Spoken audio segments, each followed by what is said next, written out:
Start with this book, and that is called The Power of Noticing What the Best Leaders See. And if you will turn to that outline, we'll begin with that. The premise of the book is that you can claim a significant advantage in negotiations, decision-making, and leadership by developing the habit to see and evaluate the information that others overlook. This information may not be immediately obvious. And one of the points that is made several times in the book is that noticing is not the same as focusing. And that is a misconception that a lot of people have. And y'all, when you think about it, you really can't focus if you haven't noticed first. You have to notice first and then you focus, so they're not the same. Notice the quote that says we don't need to give up the benefits of focusing to notice additional critical information, which is what the power of noticing is all about.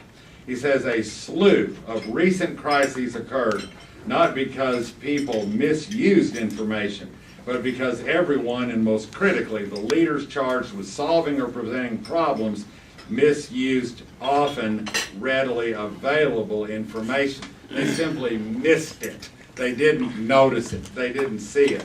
And he gives examples of these, like the Challenger space shuttle launch that shouldn't have happened, Enron's financial reports, Bernie Madoff's claimed investment returns, and Jerry Sandusky at Penn State, and on and on and on. It was simply missed information leaders didn't notice. So the term you see on your outline that he talks about early in the book, is called bounded awareness. And that, he says, the root cause of what leads most decision makers to overlook a broad array of information that is readily available to them. So over a number of chapters in this book, he uses the term blindness. And he talks about it from a perspective of motivation and industry and so forth. So in chapter 2, this is entitled Motivated Blindness. Here's the quote on your outline. If we have a motivation to turn a blind eye to what someone says or does, we are far less likely to see that person's immoral behavior. Motivated blindness describes the systematic failure to notice others' unethical behavior when it is not in our best interest to do so. Simply put, if you have an incentive to view someone positively, it will be difficult for you to accurately assess the ethicality of that person's behavior. In many cases, what you see isn't all there because you have reasons to decide it isn't even there.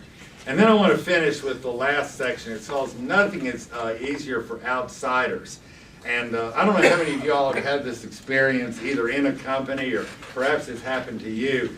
But it's interesting. Somebody external who doesn't work in an organization has, for some reason, more credibility than people who work there. So what happens is you can work in the organization and say something, but when the outsider says the same thing you've been saying, you tend to believe it and it's more credible.